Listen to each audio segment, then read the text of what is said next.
Are you curious about anesthesia during labor and delivery? Whether you're planning a natural birth or you want to get the epidural and make it a double, we have all that information coming up for you. Stay tuned. Welcome to Parenthood Prep, the only show that helps sleep-deprived parents and overwhelmed parents-to-be to successfully navigate those all-important early years with their baby, toddler, and child. If you're ready to provide the best care for your newborn, manage those toddler tantrums, and grow with your child, you're in the right place. Now, here's your host, baby and parenting expert, Devin Clement. Hello. We have our monthly Happy Family After webinar today. I think this is also going to go up on the podcast, Parenthood Prep. So you might be listening to this on your phone or watching the video. We have a very special guest today on the webinar. It is Kim Gordon, CRNA, not the bass player from Sonic Youth, different Kim Gordon. She does labor and delivery anesthesia, and she is also my sister. So hello. Hi. So happy to be here. Yes, it's great to have you back. I loved our conversation the last time, and I just wanted to update it and go over it again and get it up on the podcast because I think it's so important. The birth side of things, it's so funny because I'm so knowledgeable about what happens as soon as the baby comes out. But like everything before that, I have no idea. You hear epidural, you hear C-section, you hear give me the drugs, but you don't actually, I hear that really, a lot. Yeah, you don't actually really know what it looks like or what it's like. And you don't really meet your patients until they're in labor, right? Like you're not like the obstetrician, you're not at the office. Can you walk us through, I'm in labor, I'm at the hospital. What happens? Yeah, of course. That's definitely something I want to get into. And the idea is to make everyone feel more comfortable and have more information going in. But first, I just want to say a couple things just for my purposes. Number one, I just want to describe what my job actually is to give you some context about why I know what I'm talking about and why I can answer these questions for you. Because a lot of people are not familiar with my side of the healthcare professional industry, which is I am a CRNA, which stands for Certified Registered Nurse Anesthetist. We're also called Certified Registered Nurse Anesthesiologist, or sometimes just nurse anesthetist or nurse anesthesiologist. It's a lot of words, it's a mouthful, which I totally understand. But to explain it simply, CRNAs are a type of advanced practice nurses. So you might have heard most commonly of a nurse practitioner, or in this context, a midwife. Also, types of advanced practice nurses. But I am not either of those things. I specialize in anesthesiology. So my education and training included becoming a registered nurse to begin with and doing critical care, so ICU nursing for a number of years, and then going back for a specific training program where I achieved a master's degree in anesthesiology. And then I furthered my education to become a doctor of nursing practice. So I don't use the title doctor in clinical practice, and a lot of nurse anesthesiologists don't, just to decrease confusion with our physician colleagues. But I am doctorally prepared. And at this point in 2025, I believe that most, if not all, nurse anesthesiology training programs require a doctoral level degree. So I want everyone to know these things so that they are informed. And if they are in a facility that employs nurse anesthesiologists, which most do, some are exclusively nurse anesthesiologists, some are exclusively physician anesthesiologists, and many facilities in America employ both, and we work together. I want you to have every confidence that your anesthesia provider can provide you what you need in a very difficult time. And as we know, unfortunately, a very painful time, and help you through the process, regardless of their degree in education. We all practice anesthesia the same way. We have access to the same medications, the same techniques, the same equipment. And you should have every confidence asking whatever provider comes to your bedside to administer anesthesia for your labor and for potentially your delivery, that you will feel comfortable with that provider. I also have to say, as I always do, that nothing in this conversation should be considered medical advice. This is a friendly conversation just so I can be approachable and relatable and answer your questions. I have been doing labor and delivery anesthesia almost exclusively for about 8 years. So I don't have the numbers offhand, but I have witnessed thousands of labors, and I have done most likely over 1,000 epidurals and certainly over 1,000 C-sections. So I just want to bring some insight as someone who's there to tell you how the process goes and what your options are so that you feel more comfortable and you can focus on the important thing, like being a parent and having a baby. That's great. That's great. And as I was telling you before we got on the call, I had a call this morning actually with a grandma who's booking some postpartum care for her daughter. And she is an anesthesiologist, currently retired. And when I mentioned that you were a CRNA, she was like, "Oh, I love CRNAs. They are so great. I learned so much from them in my career." And she said, because she did pediatric, it sounds like she did some pretty intensive like stuff. She's like, all of my biggest saves were like with a CRNA working together. It's So I have a tremendous respect for my physician colleagues. Physician anesthesiologists do a number of years of training and have many clinical experiences to back up what they're talking about. And yes, they are phenomenal providers.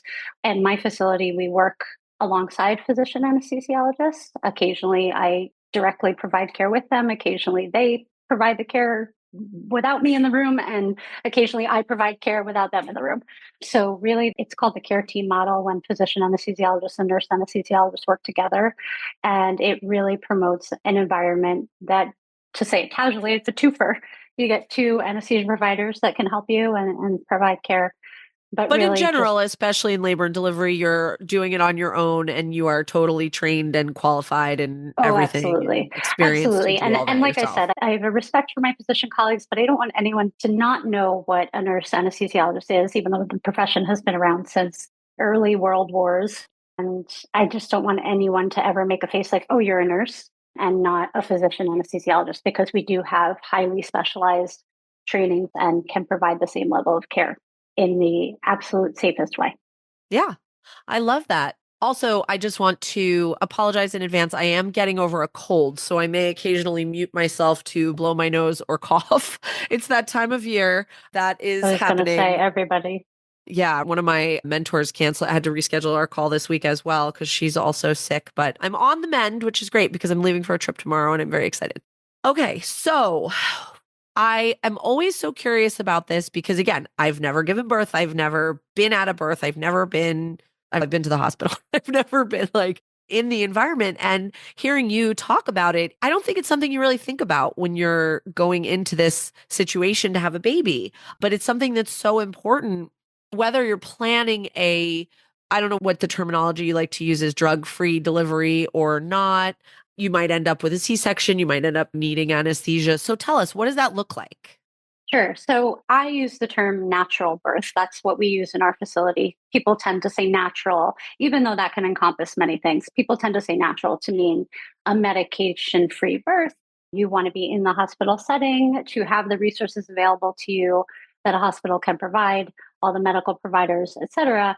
But you still would like to labor as if you were at home, say, or in a more natural environment than an American hospital, which is understandable and amazing, whatever choices you make in your labor. But I like to describe, maybe the best way to answer this question is to describe pain management during labor as a spectrum. There's on one end, absolutely no medications. Absolutely, I want to do this the way my ancestors did it, or the way my mother did it, or the way before we had all these fantastic scientific advancements to get me through my labor. And then the other spectrum is, nope, I want to walk in. I hope she doesn't mind me saying this, but our mother, like, I want to walk into the hospital and give me the drugs before you even ask me my name. Both A colleague said hugely, to me that she's a great postpartum doula, but she'd be a bad birth doula because she's give her the epidural and make it a just do double. it. Just Make it do a it. Yes, double. totally true. And I see parents on every little millimeter of this spectrum, and all of them are wonderful and beautifully fine. You came here to have a baby and you know what you need to do. So, considering that we have a spectrum, if you come to, for example, my facility, which is a large hospital in New Jersey, we do a lot of deliveries a year. You really have the option to do anything on that spectrum. So if you come in the door and you're like, I'm not quite sure what I want to do. And also if your water broke spontaneously and you weren't planning on coming in until next week and you're really not, I didn't think about it yet. I was going to talk to my OB at my final appointment or my appointment next week, or I had planned an induction in 3 days and now we're not doing that. So now I'm totally unprepared. It's totally fine to walk into the hospital unprepared for how Just your labor pain will be managed. pausing for a second. Is it something that comes up at the OB appointments? Do they bring it up? Do they ask you Yes, about good it, or do they question. expect you to ask? Good question. So I find that most of my patients, and I wish I could speak more to this, I should ask some of the very knowledgeable labor nurses that I know. It is discussed ahead of time, and people tend to do pre-birth classes, right? About breathing and the experience and how your partner can be involved in those things. So I do think it comes up, but I guess it depends on what resources you have and who's coaching, how much they get into it. A lot of parents, I think, ask their OB at the pre-birth appointments. They may be someone who says, yes, I can answer any specific questions you have, but it's really better to talk to your anesthesia provider at the hospital, which I'll get into that. So I don't know. I feel like some people have more information than others, but either way, you can come in totally unprepared, so to speak, or with a lot of questions. And when you encounter the anesthesia provider, that's the time to discuss those things. So we love when people have information. We love when people have specific questions. I don't love it, but I appreciate when patients are afraid because I know that I can help them through it and give them all the information they need to make them less afraid for that situation. So back to your original question. Sorry, we're sisters. We can do this all day long. Back to your original question of what does it look like when you come into the hospital? Typically, maybe you have some background information on anesthesia, maybe you don't. You come into the hospital, they admit you to the labor and delivery unit. The labor and delivery nurse will check you in if there's time. Sometimes there's really not. And sometimes you push the baby out and then we ask you, do you have any medical history? Very rarely, but sometimes it happens. Let's be real. I have heard a But lot of birth stories, even if I've not actually experienced it first or second hand, but there's been some doozies. yes, there we call it multigravida patients that have had many pregnancies and deliveries in the past. So sometimes the sixth or seventh kid doesn't really wait for you to get out of the car. That's nature. But most of the time you get checked in. 99% of the time, unless you have a birth plan that really excludes it, you are going to get a peripheral IV, which is an IV in your arm so that we have access to give you medications in an emergency, access to give you fluids to keep you hydrated during labor, access to give you a blood transfusion should you need it in case of an emergency, and accepting. I can only speak for the few hospitals that I actually work at, but I'm going to assume that most hospitals are going to explain the benefits of getting an IV, even if you want to have a more natural labor. They'll take your medical history, get you comfortable in a labor room, and then start talking about the labor process with you. Babies get monitored with external monitors most of the time. Again, your birth plan may exclude that and continuous monitoring, but most likely the provider is going to request that you at least get monitored every hour, every few hours, depending on your situation, just so that we can all keep an eye on the baby during labor, meaning the baby's heart rate, and just make sure that the baby is tolerating labor. And we don't need to employ any of the resources that are in the hospital. Or if we do, they are available and we can do the right intervention. After that happens, if you do choose to get medication for your labor pain, what often happens is earlier in labor, meaning before active labor, which typically is around 5 to 6 centimeters, the early phase of labor is before that. And you can get IV pain medication. So if you're like, I'm not really sure about the epidural, I want to be able to really experience labor, but this is just too much and I can't even catch my breath, then there are some IV pain medication options, which range from IV Tylenol to morphine, which is a narcotic. Some people get nervous about that. It is researched and considered safe for laboring mothers. But I will say that some people still are not interested in getting a narcotic medication. So that's an option that you can choose to do or not. And then, of course, there are many alternative methods of pain management, like warm compresses, physical activity. The labor nurses have all kinds of equipment, which is the closet where all the equipment is stored. Looks really fun. It looks like preschool. There's bouncy balls that you can bounce on, or like rings that you can do, or pressure squeeze stress There's a big balls. parachute that everyone can go Exactly. under. Everybody just runs under. You run to the other side. Yeah. Yeah. Blocks, whatever you like. No, but there are many options for you in the hospital. I don't feel like anyone should go into the hospital thinking, now I'm here, I have to get the IV and get the drugs, and I'm not going to be aware for my labor. It's not like that at all, thankfully, in most facilities. So there are options also alternative to the epidural that you can use before you even decide whether you feel like getting an epidural or not. That's great to know. I'm curious about inductions, but I want to keep talking about this and then we'll go back to that because I know that's a different situation because obviously you're coming into the hospital when you're not yet in labor In a more to controlled situation. right to Yeah. be induced. So, okay, so now I'm in active labor. Now what? Okay, so let me just say you have these other pain management options before active labor, but if you are a person who chooses to get an epidural, it's really based on your provider. Some obstetricians or midwives still have, based on their professional experience and training, they may talk to you when you want to get an epidural. They will talk to you first. Okay, tell me when you're ready for the epidural. Okay, I've been having contractions for a little while and I'm just not, I feel like I can catch my breath. I'm getting tired. I just feel I'm not experiencing this with my partner the way I want to. I feel like we need to talk about some options. I feel like we're getting to that point. So you talk to your obstetrician and they might be like, you're 1 to 2 centimeters dilated.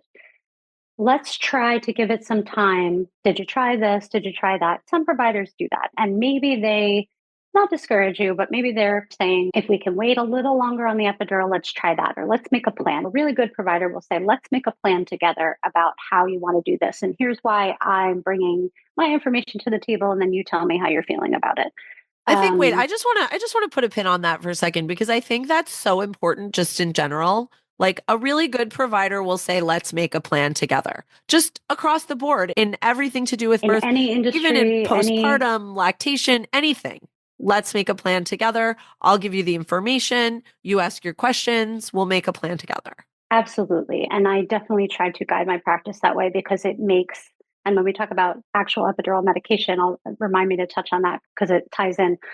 So hopefully your obstetrician is doing that. And hopefully you've gotten to this point with your obstetrician. A lot of people go into their obstetrician and they're with the same person for their whole labor and maybe have been for previous kids or that was their gynecologist. So I hope that there's a relationship with your provider that's respectful both ways. It should be that way. So in some cases, the obstetrician may say, you're a little earlier than I would like to see you progress a little more. Let's try something before we consider the epidural. Maybe.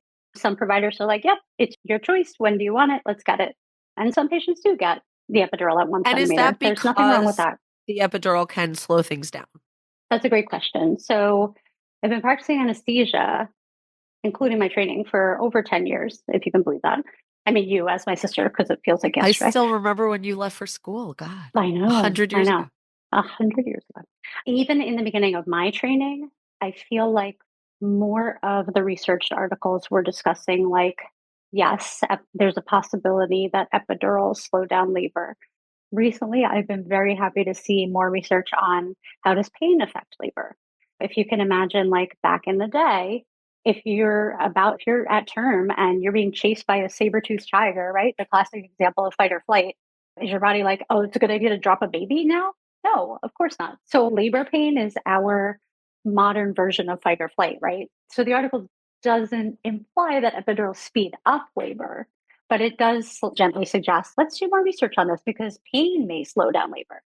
And just totally anecdotally, I can speak to, I asked labor nurses a couple questions in preparation for this webinar, and they were like, I don't know, I feel like some women get the epidural, they finally relax, they take a breath, and then they just open up. They dilate from 3 to 10 centimeters, and they never would have otherwise. Totally anecdotal. That's not based on research, but I'm just saying we can't make the assumption that epidurals slow down labor is all. I also put a lot of credence in anecdotal stories of people who've been there a million times. A lot of my stuff about babies and newborns and sleep and things like that is anecdotal, but it's true.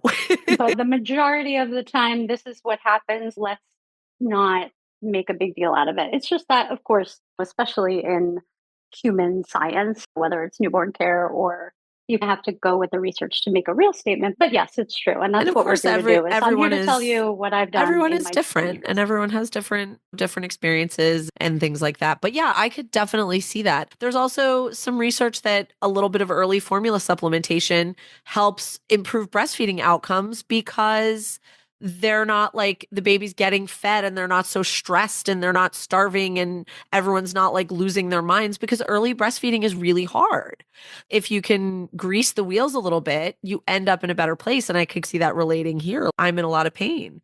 And I didn't know about that. But yeah, it's also, oh, let me focus a little bit and remember what I came here to do. And when you're in labor pain, like you can't. Your brain is just, It you sounds can't do it. horrible, honestly. It's rough. It's rough. Okay, so that's interesting. That's interesting. So your provider is the one to make the call of when to bring you. In most cases, like I said, it should be a plan. And it's not to say that if you are like, no, I hear what you're saying, but that's it. I'm doing the epidural. I think most providers, obstetric providers at that point would be like, okay, if that's what we're going to do, that's what we're going to do. And that's fine. No judgment. So at that point, they call me and the provider calls me or the nurse calls me on behalf of the provider and says, hey, Kim, I've got this lady in 228. She's a G3P0, meaning she's been pregnant 3 times, but this is her first delivery for whatever reason. And she's 3 centimeters and she's asking for an epidural. Okay, great. And I'm like, okay, I'll be right there, whatever. What's her medical history? Or I'm going to look it up on the chart myself and then come to your room as a patient and introduce myself. Every single provider that walks into your hospital room should introduce themselves. And if you don't hear them, or if you're contracting while they say that and you're like, I'm sorry, what? Who are you? Or give me a minute. Please say that. Please say that. You have every right to say that. I'm clearly breathing and sweating here. My face is a tomato. Could you give me a minute? Yes. And I usually, this is my little speech that I say. Hi, I'm Kim Gordon. I'm a nurse anesthesiologist. I came to do your epidural. I have a couple quick questions for you. Then we'll talk about the plan. And then you can let me know whatever questions you both have. And I usually gesture to the support person because that person is absolutely involved and should ask questions as well. Typical questions. It's not a pop quiz midterm exam. It's just tell me about your medical history. Have you had an epidural in the past? Have you had a delivery in the past? Have you had anesthesia in general in the past? And some people are like, no. And I'm like, did you ever have your wisdom teeth pulled? And they're like, yeah. And I'm like, oh, okay, that counts too. Just so that we know if there's anything we should be aware of or medication reactions or any problems like that. Then we talk about the plan for the epidural, which I'll explain when we're ready for that part of the conversation. And then I always leave it open to questions. Most women, of course, are like, nope, just no questions. Where's the paper? Let's go, which I totally understand. How often, what percentage of the time would you say does the partner ask, do you have any drugs for me? Oh, it's getting better. It's getting lower, whatever. It's getting lower, but yes, 20 to 30% of it. It's when they see like the magical difference of the relief, they're like, oh, could I get some of that? And I'm like, okay, no, it's funny, the partner aspect of labor, because it's like, of course they want to be involved and we have to be very patient focused, but it's also really important to know that the partner is doing all they can and they've been here for all these contractions so far and they're exhausted too. And I get it. I get it. It's just what I'm saying. Everyone wants to be involved and really only the patient can really know what's going on. I remember I read recently, or I don't know, maybe it was a while ago, Kelly Ripa, and I know that her relationship with her husband is amazing. That's why this is so funny. But for their like third baby, it was like a post on Instagram. What did your partner say to you during labor? And Kelly Ripa commented, this looks like it's going to be a while. Can I go to the batting cages? Step outside for a minute. I'll see you later. I'll be back. I will say some of the women that have 4 or 5 kids and then it's like, oh, the baby's coming. They're like, oh, wait, my husband like went home to sleep. Can we just try to wait? We live 10 minutes away. Can we just wait? Like they're just home, just home when something exciting is happening. Yeah. So do you want me to go on to talk about the epidural procedure? So I've signed the form. Okay. I'm ready. Oh, and let me just back up 1 second to say that if at any point you're in the hospital, maybe you're not ready for the epidural yet. If you have questions and you want to talk to an anesthesia provider, you can always ask. I can't guarantee that they'll be there immediately because they're doing other epidurals or surgeries or trauma or intubating people in the hospital, but you can always ask your labor nurse or your provider, anyone who's at the bedside with you, like, I just would feel more comfortable having a conversation with anesthesia before I'm in the throes of contraction pain. So could we make that happen? And they should be able to. That's very important. You are absolutely allowed to ask that question. So you have some background, you've done this before, you did a class, you talked to someone, you're comfortable, you're ready to sign the consent and asked about the risks, which we can talk about in a minute. And I've answered all your questions, so you're ready for the epidural. Basically what happens is Positioning is really important. So again, 99% of the time, there are rare cases where we can do the epidural lying down, but that depends on your anesthesia provider and it's technically more difficult. So most providers are going to suggest that you sit up on the edge of the bed and kind of, we always say, we curl over your babies. What are some of the analogies I've heard? Kiss your knees or kiss your baby through your belly button or like doing a cannonball in the pool. The idea for positioning, and I always tell people to visualize like spreading your vertebrae, which is the bones in your spine, spreading your vertebrae apart, right? So if you can imagine like your back like the letter C, I'm doing it, can't really do it sideways right now, but your back like the letter C, relax, like slouching. Basically, the only time a medical provider is going to tell you to not have good posture is during an epidural or a spinal. And we clean off your back with some sterile cleaning solution. The whole procedure is sterile, which is why sometimes we ask your partner to sit down or leave the room. Some facilities ask the partner to leave the room because it is technically a sterile procedure and we want to minimize the risk of contamination. Also, sometimes partners aren't so happy about needles and they see one and then we have two patients in the room. So there are reasons that we do that. It's not because we don't want your support person here, it's because it makes the experience more efficient and safer. So then we clean off your back with some cold cleaning solution, and then you get the numbing medicine. A lot of people have at least had a cavity filled at the dentist, so you get that Novocaine, and it sucks. Let's be real, but that's usually the worst part of the procedure. So there's like a pinch and a burning in your back, and then we do the actual epidural procedure, and that procedure does require a needle. But again, this is behind you. So if you're a person with a needle phobia, it's typically tolerated. The labor nurse is going to be in front of you holding your hand. You can lean on her or him. I don't think I've ever worked with a male labor nurse. I feel like they would get their hands broken, but I do think that they are out. And I'm sure they're very good at what they do. But the labor nurse is going to be in front of you and helping you breathe and letting you focus. I put the epidural needle in your back, low in your spine, and then thread the epidural catheter through. So it's like getting an NIV in the sense that the needle introduces the plastic catheter. Catheter, a lot of people think catheter is for urine. That's also for urine, but the word catheter just means a plastic or rubber tube. So we use a very tiny tube. I describe it as a guitar string. My husband is a musician and it looks exactly like a guitar string. That's how thin it is. That goes through the needle and stays in your back so that we can have access to give you the epidural medication. Once that's done, the needle comes out. So the only thing left in your back is the plastic catheter. There's no needle, nothing sharp in there. We tape everything up to secure it and then lie you back down and get you comfortable. So now we have this access, again, like the IV, that we can give you epidural medication in the epidural space throughout your labor, which is really great. And the technology is fantastic and it really allows for more control of pain for a long procedure such as labor. Unlike when you're getting a surgery that has a pretty finite amount of time and you have a different type of anesthesia. So you put the medication in, but then you would potentially put in more if it went on for a longer period and things like that. So after you set that up, you leave. So most of the time what happens is we give an initial dose of medication, a small amount, just to make sure the catheter is in the right place, the epidural catheter is in the right place, and there are no adverse effects to the medication. So some women are very nervous because they're like, I've never had anesthesia medication before. What if I have a terrible allergic reaction to this? We're going to give you a little bit first, and we're going to wait 5 minutes and see, hey, is there a problem with this? It's like when you're doing a transaction and they send you like 2 cents just to make sure it goes through. And then Exactly. yeah. Yes, Yeah. this is Or you definitely like you. This is spot definitely your check bank a account. cleaning product or something. Yes, exactly. Yeah. Yeah. I So love we that. do that while I'm in the room still. I'm making sure that if there were any reactions that we need to treat with emergency treatment, we can do that. It rarely happens. The risks of an epidural are very small. But then after, okay, everything is good. Maybe I'll give you a little more of the pain medication right away just to be like, hey, are you noticing a difference? But some anesthesia providers just set up the infusion pump, which most epidurals have nowadays. I would say most facilities do that. And basically, again, like the IV, you get fluid dripping in all the time.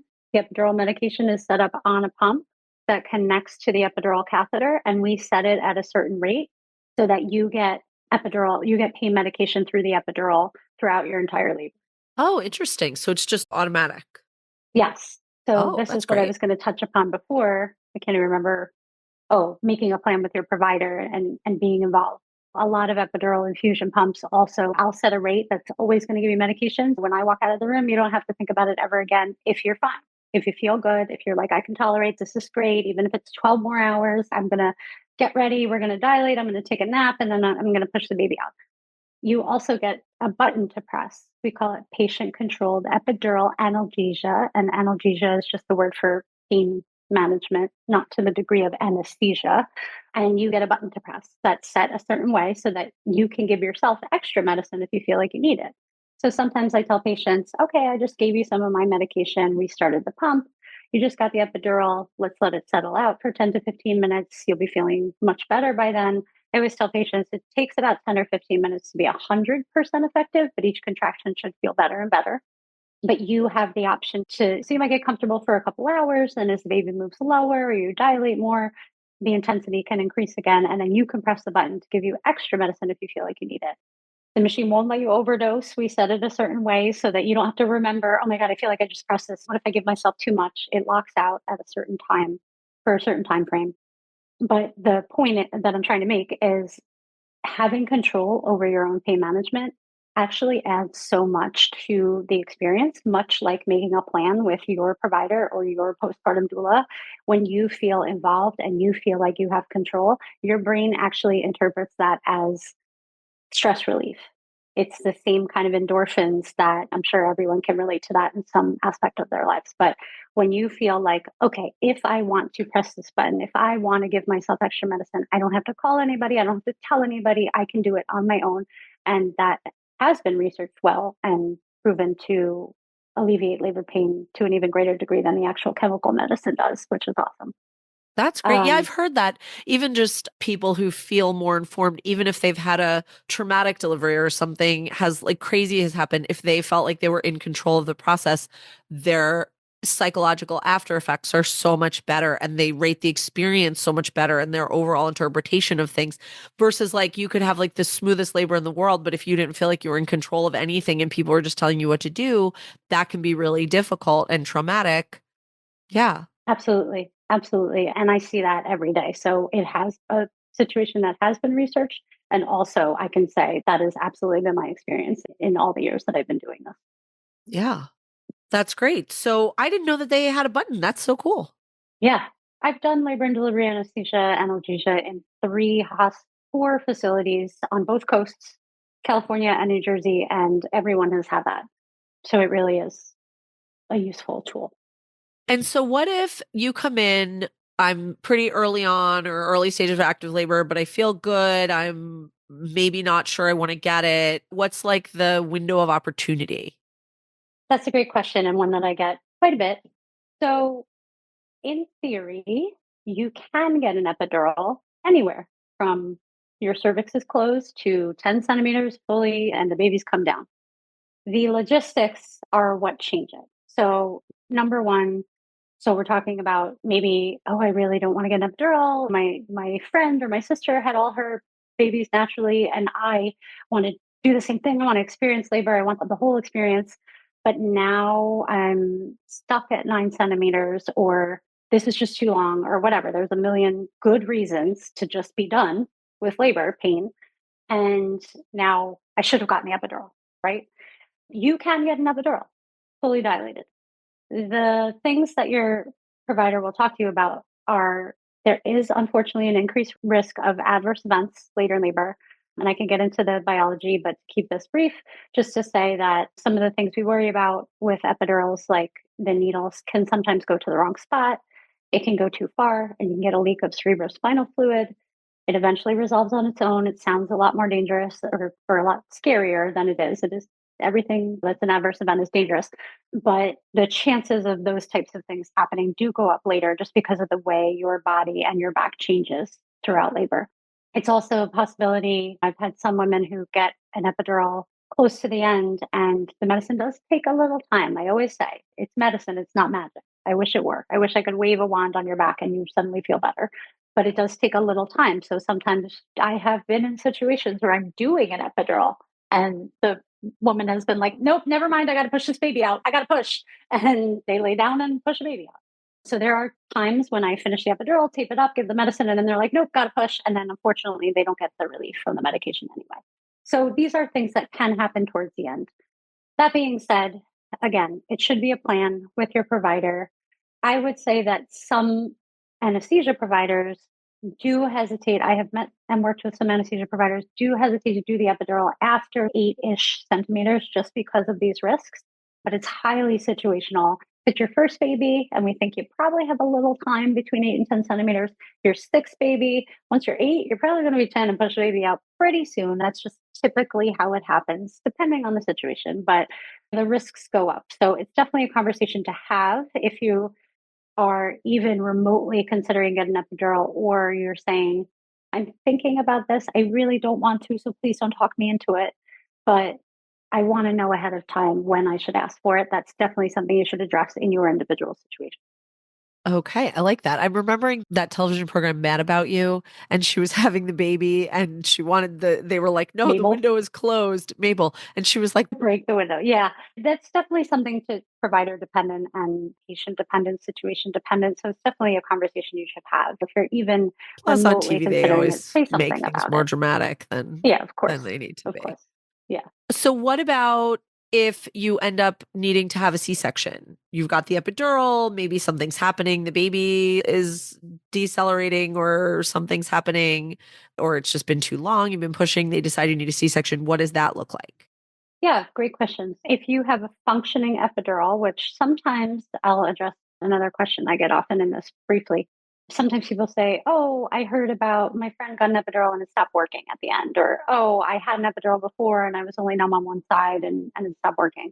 Like I said, it's a catheter that looks like a guitar string. So when we thread it in the back, it gets longer and longer up there and it can curl this way or that way sometimes. And sometimes the medicine goes more to one side than the other. In that case, we have a couple tricks and troubleshooting that we can do to straighten it out. Sometimes the perception of pain changes as the baby moves lower. Epidurals are not designed to get rid of pressure, the sensation of pressure. They're designed to get rid of contraction pain. So if I were standing, I'd show you like under the breast to just below the hip bone is what the epidural is essentially designed to cover. So you're like, oh, but that's not where the baby comes out. How come it doesn't cover the bottom? It does. You feel better. It's more tolerable, but technically the way the medication works is not that. And I'm just saying, take anything, any crazy epidural story or any crazy labor story you hear with a grain of salt. Because people be like, oh, yeah, I was like super comfortable. I was sleeping for 15 hours and then it stopped working right at the last moment when I needed it. It didn't necessarily stop working. It can happen. It can get disconnected. It can whatever, but it didn't necessarily stop working. It just maybe wasn't covering those nerves as densely as it was covering your contraction pain. And everyone's perception of pain is different. So in regards to a C-section, that's what you need. You need coverage here. So if you have a working epidural that you still feel numb, you may not feel numb enough for surgery, which is fine. That's not what we expect. But then I can give you a stronger medication, so a stronger concentration of epidural medication through that epidural catheter to the point where you don't feel anything but touch and pressure in the area of the C-section, in essentially your whole abdomen. Your legs may get so numb to the point that you can't move them. It's temporary. It's super hard to bend your knees. You may not be able to wiggle your toes. That's all normal. And that's what we expect to be anesthesia for a C-section. So So if you just have the epidural, you're just laboring normally, you can still feel your legs and move your toes and stuff. You can't get everybody's up and different. walk, but Everybody's different. At most places that I've worked, you're on bed rest once you get the epidural. Some places have what we call a walking epidural, which is like a lower concentration of medication that they give a certain dose so that your legs are strong enough. But most places for safety will have you on bed rest after the epidural. you can bend your knees But you and should move your be able legs. to. Perfect epidural is you don't feel anything in your, if you can imagine where you feel your baby moving around, that's where your uterus is, contraction pain. The perfect epidural, you don't feel contractions, or you're like, am I having a contraction? And your partner looks at the monitor and says, yeah, that looks like a contraction. You're like, I think I'm having a contraction. But you can still bend your knees. You can still shift yourself around in bed to get comfortable. You can still do labor exercises, stretching your hips or manipulating yourself on all that preschool equipment we were talking about. Theoretically, you are still able to move and have a sensation that something is progressing, something is going on. And then towards the end of labor, like I was saying, the baby moves lower and we call it a rectal pressure. It really is a feeling like you have to poop. We want you to feel that because then you know when it's time to push. We want it to be a relief to push. So the epidural is designed to not make you dead leg numb. It does happen sometimes. There's nothing wrong with that. It's just, again, your perception, your body type, how tall you are, how short you are. That's okay. That's allowed. But as long as your blood pressure and heart rate are okay, as long as the baby's heart rate is okay, then it's a safe epidural. Okay, so then, but then if you have a C-section, that numbs you completely, basically Right. from So then belly if you have a down. C-section, obviously you're having surgery. I do like to remind people, yes, we came here for a joyous event and this is you want to be awake for the birth of your baby. You are here for it, but you are having surgery awake. It's not natural. So we give a much stronger medication in the epidural so that you don't feel any of the surgical sensations. You still feel sensations like pushing, pulling, tugging. Again, if you've had dental work, it's similar to that, of course, in a greater area, but it's Yeah, more I like, I thought that know was so crazy. Somebody told me that before my wisdom teeth. Like you feel pressure, but I'm like, what are you talking about? And then it was just like you felt like like pushing on your you teeth. can feel like moving around, but I don't know what type of person you are, but if you ever want to look at a YouTube video of a C-section, you're not feeling that. It's much more intense than what you're feeling. It's uncomfortable at some points, absolutely. I'm not diminishing that. Again, it's surgery that you're awake for. It's not natural, but we do a risk versus benefit. And the benefit is you get to be awake for the birth of your baby. We minimize exposure of anesthesia medications to your baby. Overall, it's a lovely experience. So you would get more numbing medicine in the epidural. We, of course, give you that stronger numbing medicine in the epidural, wait the appropriate amount of time to make sure it's working, and test before we start the surgery. And if you're like, nope, I still feel pinching, I just feel like this isn't, nope, it's not enough. Okay, then we move on to other options. We may take the epidural out and give a spinal, which is also an injection in your back, but it's a much more concentrated medication in an area that concentrates the nerves a lot more so that you are absolutely numb. So you're different. And again, not to get too sciencey, but basically from the patient's perspective, it's similar. It's an injection in the same area in your lower back, but the medication goes to a different part that just creates a more denser nerve block. So it coats the nerves more significantly and you feel less and you likely cannot move your legs at all with a spinal as opposed to an epidural. And that's expected. It's temporary. Or there is a possibility that we have to do general anesthesia, which means you have to go to sleep and have a breathing tube put in and go on the ventilator again temporarily to safely deliver your baby and make it safe for you. And we do try to avoid that. But occasionally, depending on the situation and what kind of time we have and what specifically is going on, that is an option. But the goal is always that you, as the patient, are comfortable and you and your baby are safe. And I like to say a little plug at this point that your anesthesia provider is the person that is there for you. And you are there for your baby, right? You're like, take me, just make sure my baby's okay. But I am there for you specifically. The baby, everyone else in the room, there might be 8 other people in the room. They all care about what's going on with baby. I care about what's going on with you. That's my job. That's literally my job. And I'm only allowed to have one patient at a time. So your baby, as much as I think they're adorable and love them already, is not my patient. You are. Just know that you have someone there in any situation with any type of anesthesia. It's interesting, actually, that call I was telling you I had earlier with the retired anesthesiologist. She started out doing OB and then switched over to pediatrics. And she said way back in the day that she was the only one there for the parent and the baby, and that it was like very chaotic. But she's now they've got pediatricians in there and pediatric and all that stuff. So she can focus on the parent.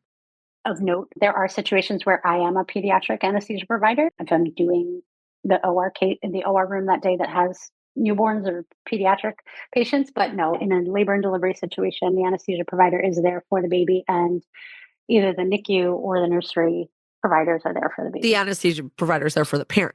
You said baby. Yes, That was sorry, just, I'm you sorry. just misspoke. Yes, Yeah. correct, is for the parent, and the nursery is for the baby. Yeah, I remember you saying that a lot of times, like the attention, once the baby's out, like everything fully shifts that way. Even like the partner runs over to see the baby.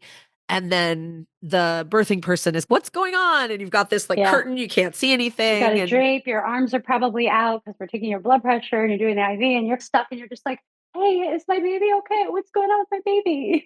And I'm the one that's going to come over and remind you, like, hey, how are you doing? How are you feeling? Are you nauseous? Do you need a bucket? Oh, they're just checking him or her out. They're Do you looking need at a him. He's bucket? crying. Yeah, exactly. They're just keeping him warm over there for 5 minutes in the C-section, especially. They're just checking him out, make sure he's transitioning to the air okay. And that person does try to be there for you. Yeah, I think that's great. But you don't think about that. If you don't know what to expect, you might think, oh, my partner's still going to be there with me or my doctor, but your doctor's sewing you up. Everybody else is over with the baby, and up by your head is basically the anesthesia person, and that's it. Or maybe your partner's still if the baby's really crowded, but I think they generally, and you may want them to. If it's a big emergency and they have to rush the baby out, maybe your partner will follow and then you're all alone. You're more It's than just the bartender. correct. That's what anytime a nurse says, just to make patients feel more comfortable. Oh, Kim's a great bartender. I'm like, the reason bartenders are great is because they talk and listen to their It's customers. true. That's really why people love their bartenders. So, yes, I am that. I do want to address one thing because that's reminding me of something, which is the medication itself.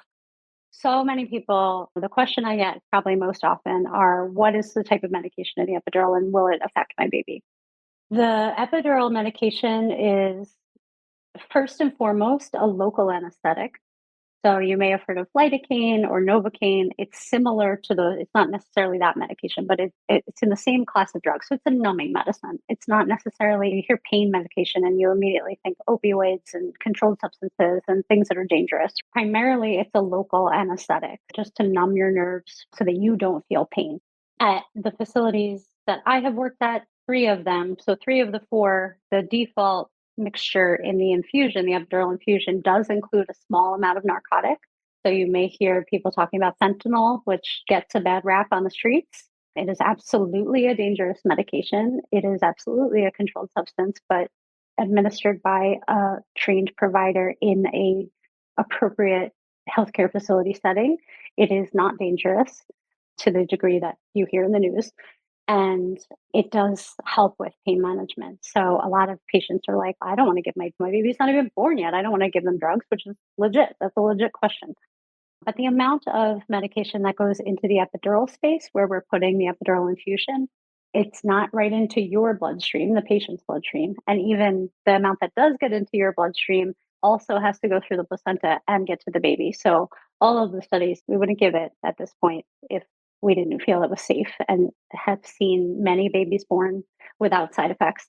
But there is an option. Some patients are very much either they have a history of complications from that narcotic medication or something like that. And we can, in most circumstances, have our pharmacy make an epidural infusion bag that does not have the narcotic medication in it. And you can talk to your provider about that. They may discuss with you the very minimal risk and why there may be a benefit to having that small amount of narcotic medication, not to convince you of anything, just to give you more information to continue with your decision making. But it is possible to at least, I encourage people to at least ask, is there a way that I could get this without narcotic? Because I personally have a history or I'm personally uncomfortable with the narcotic medication, and then see what the provider can help you out with in that situation. It's not a left field question. I saw something so interesting that was talking about when you get an x-ray, how like you're in the room with the x-ray machine, but then the x-ray provider goes it was a joke. They were like, goes to Egypt to press the button. So like, how is that safe? And the response was, you get a handful of x-rays in your life and they're in the room with the x-ray machine all day long. So when you're getting one x-ray, the risk is infinitesimal, but when you're exposed to x-ray all day, every day, and then they made the comparison back to bartending that if you do a shot with the bartender, you're fine. If the bartender did a shot with every patron in the bar, they'd be dead. It's yes, fentanyl addiction is horrible and street drugs laced with fentanyl is terrible, but like a teeny tiny amount in your epidural is not the same thing In as a controlled environment, yeah. and it does not, there is no science to suggest that having it in your epidural infusion, even if it's for 24, 26 hours of labor, that you develop a narcotic addiction. Sure. I don't see anybody being like, let me get pregnant again because I just really love that Yeah. epidural. Yeah. Yeah. But again, it's a very reasonable thing. If you're just not comfortable with it or you don't know enough about it, ask, talk to your provider. And if whatever provider comes to the room isn't answering your questions appropriately, ask your nurse, like, hey, is there someone else I could talk to? I didn't really feel good about that interaction. That's always allowed. I hope that in some circumstances, maybe they are the only one and they're just tired or not great at bedside manner, and that's unfortunate, but always ask. Yeah, and we can, if you're available, we can go a little over time. I don't mind that because I still want to talk a little bit about induction. And I Yeah. wanted to Oh, I ask could you talk about this forever. about what are some potential side effects or effects that you might experience? I've heard some people say they have a headache after. Most people say it was wonderful and it was fabulous and they were floating on a cotton candy cloud, but I A do good think it's question. important to know what some of the potential more common things could be.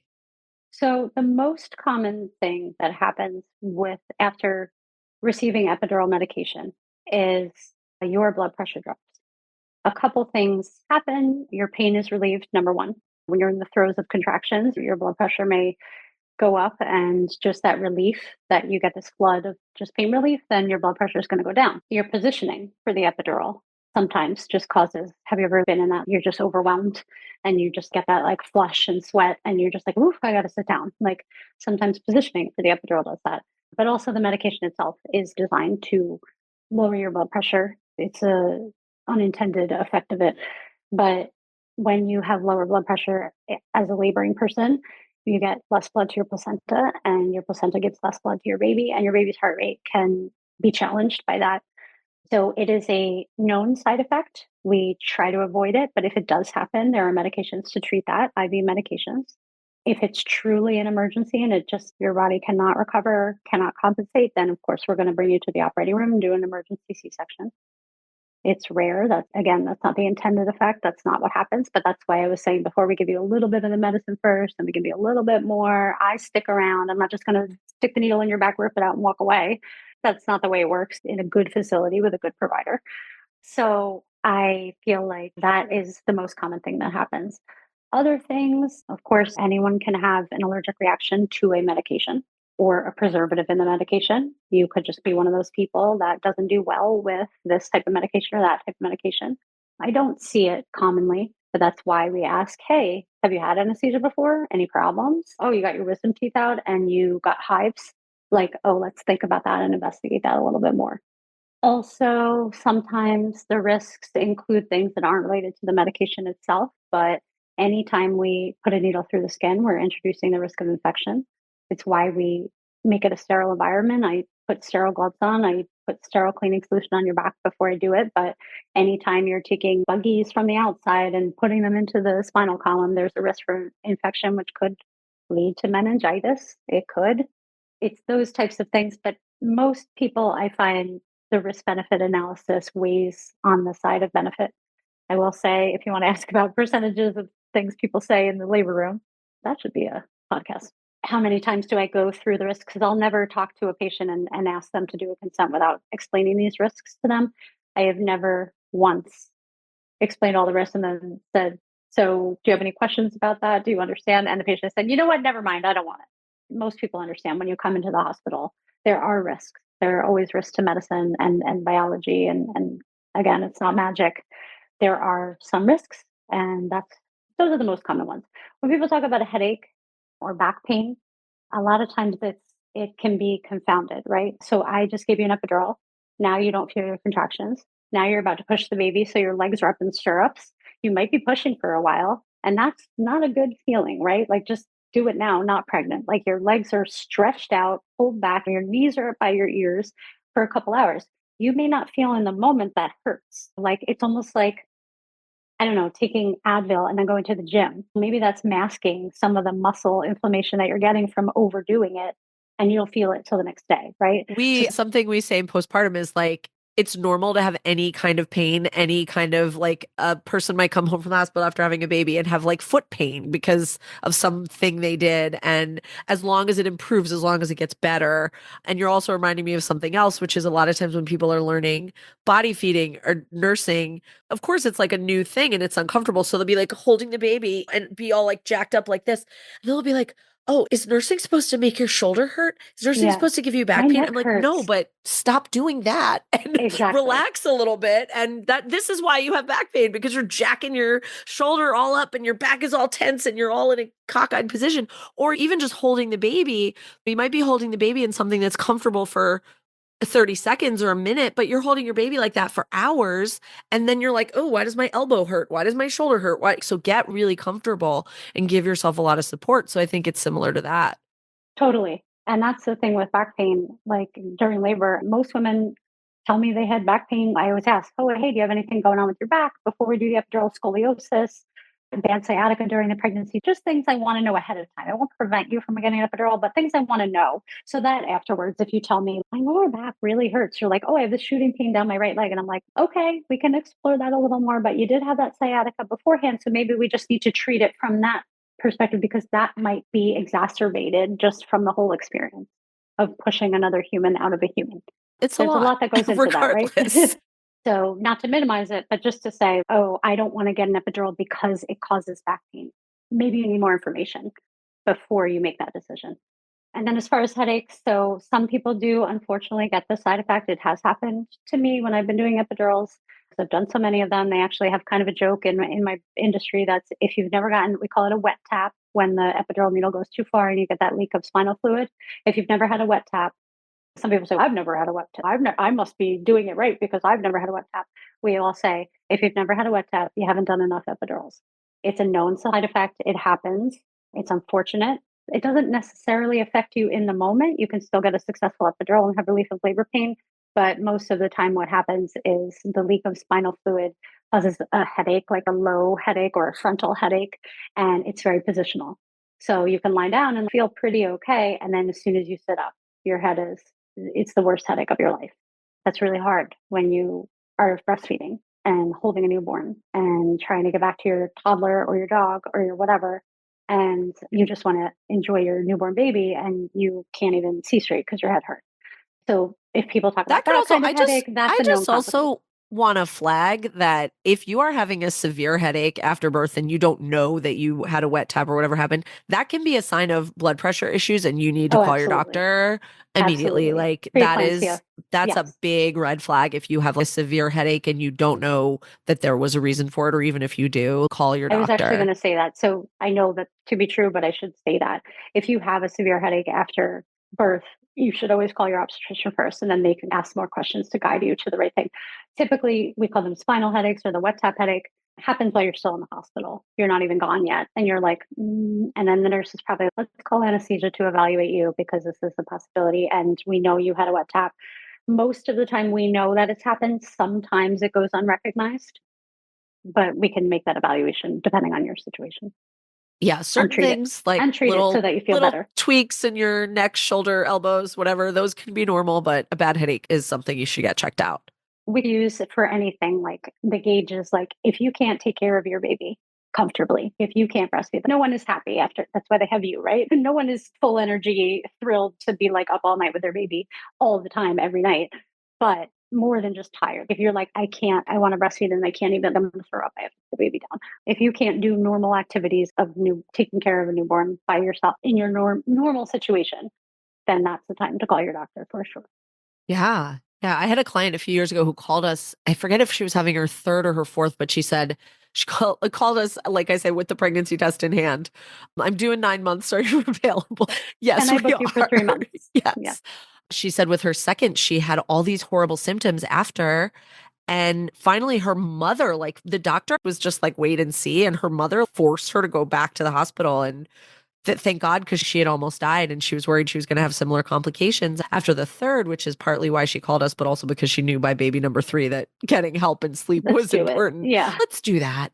The further along you are in the series of kids, the earlier you call us is something we've discovered pretty anecdotally, but also it's true. So let's just touch on inductions, because if I'm coming in for an induction, I'm not in labor. At what point am I seeing you? I know sometimes inductions can be painful even from the beginning. Is that something that you get involved with right from the start? So the benefit of inductions is that, and we're talking about inductions of labor because we also talk about induction of anesthesia, and that's a different thing. So we're talking about induction of labor. Induction just to mean let's urge this along with some medications and start the process for you. Inductions are beneficial from our perspective because we have a controlled environment where the patient is coming in not in labor and kind of able to focus. And this was planned, and we packed our bag, and everybody's here that needs to be here. And I came prepared and I'm ready to go. any point during the admission to the hospital, you can ask to speak to the anesthesia provider. I have a personal opinion that you should speak to your anesthesia provider as early as you want to.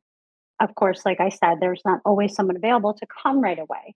But if you know that you want to explore analgesia or anesthesia in the form of an epidural sooner, or if you just have questions, then you should be able to ask for the anesthesia provider whenever. Let them get your name, print your bracelet out, get you in a hospital gown if that's what you're doing. Let the nurse put an IV in because we actually do require an IV to be placed prior to epidural, again, because if there's a risk and we need to give you emergency medication, you need to have an IV. So those types of kind of administrative things need to happen first. But if at any point after that you want to speak to the anesthesia provider, you should be able to do that. If you don't, if you just want to take a nap, or if you have other people coming in and out and you're not interested in doing it at that time, that's okay too. At any point during labor, if you are just like, hey, I have a few minutes, can I talk to the anesthesia person? Then that is perfectly acceptable and we can have a conversation with you then. If you get to the point where you're like, oh, this induction was going really slowly and I fell asleep and now I woke up and I'm 6 centimeters and this hurts like hell, then you can ask for the anesthesia provider then and we'll talk to you then. So typically it would be just basically the same as coming in for labor, but you just have a little more time when you're in your clear headspace to talk about your options. One thing I remember, because I did do a birth doula training, is that there's sometimes a point, I don't know if it's in all labor or just in induction, where you might even want some medication to help you sleep. Is that something that you would do? Yeah, so in my facility, no, it's not the anesthesia provider, it's your obstetrician. And actually, let me just say too, because again, I'm picturing it in my head, but people that are watching this don't know the situation.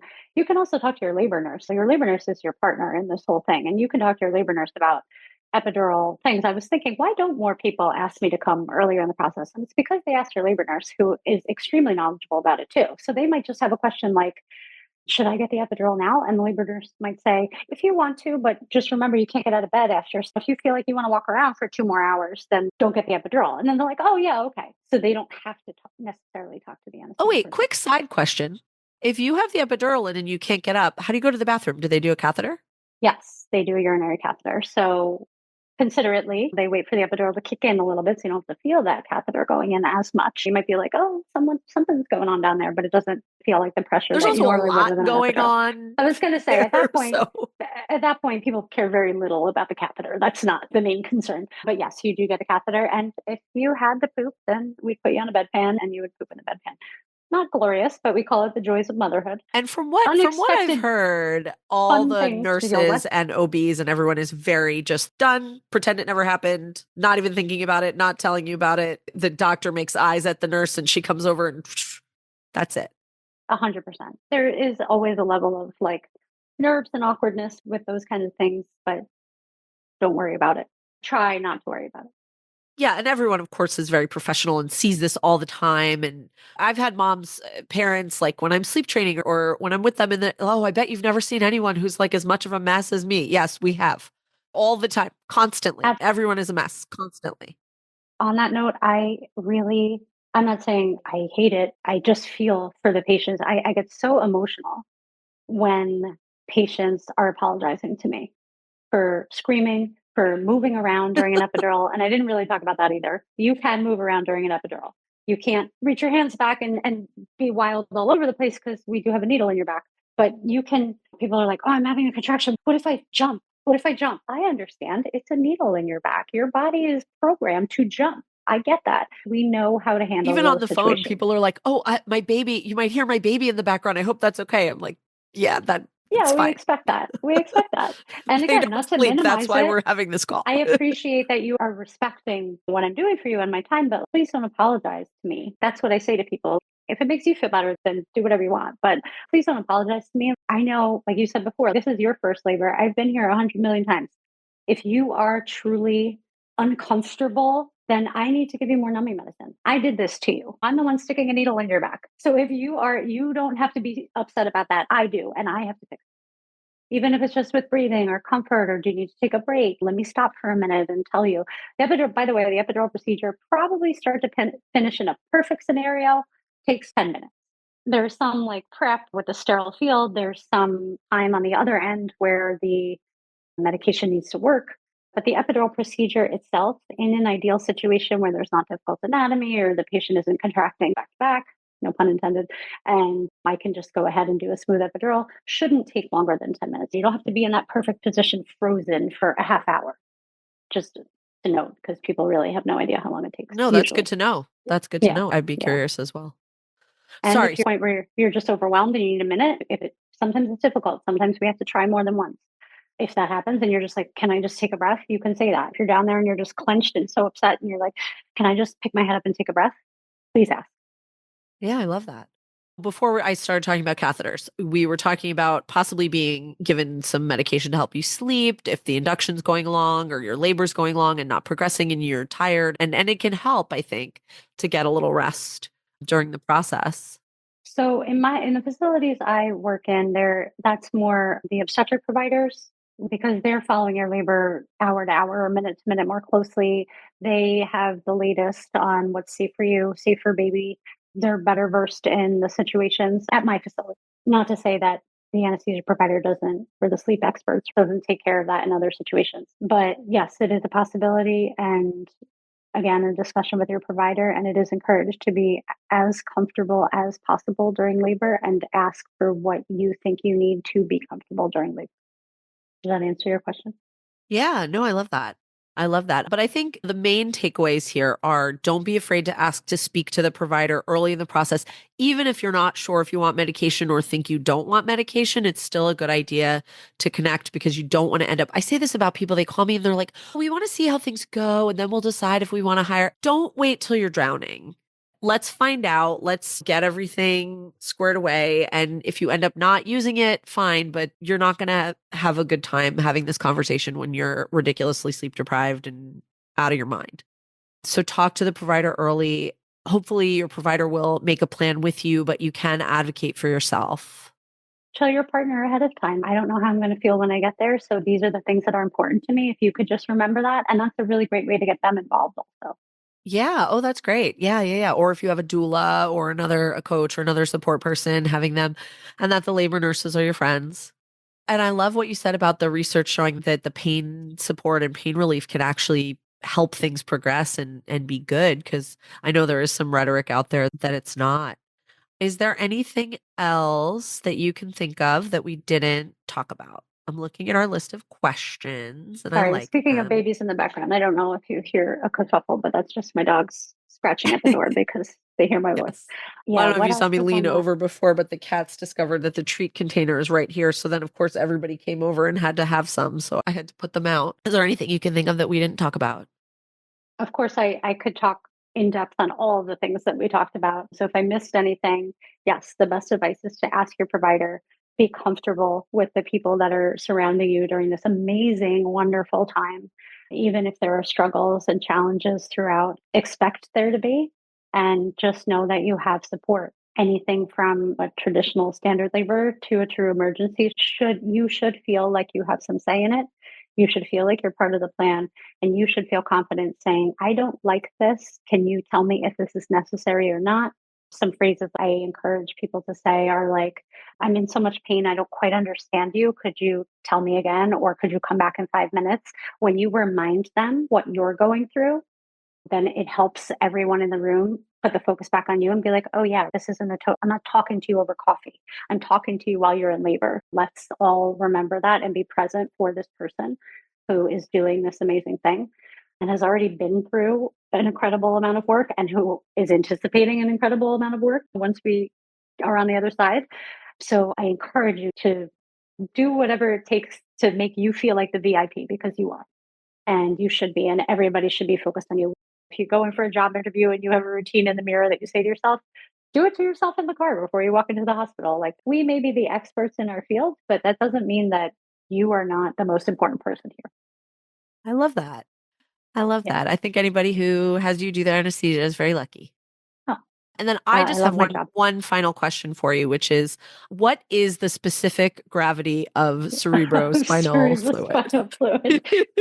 Oh my goodness gracious. All right. So this is an inside joke. And I am not going to answer that question because after all, She is my sister, and I have to give her a hard nervous time. going into this webinar that we were going to ask her First one. the first time that we were going to ask her very like academic scientific questions like that she hasn't answered since she was in school. And I was like, no, these are people having babies. They want to know what it's going to look like from their perspective when they're in the room with you. I just wanted to be well informed and refreshed You did, and on you the were things that in my head are very beautifully important, prepared. but I forgot that they are not as important to It's the true. audience.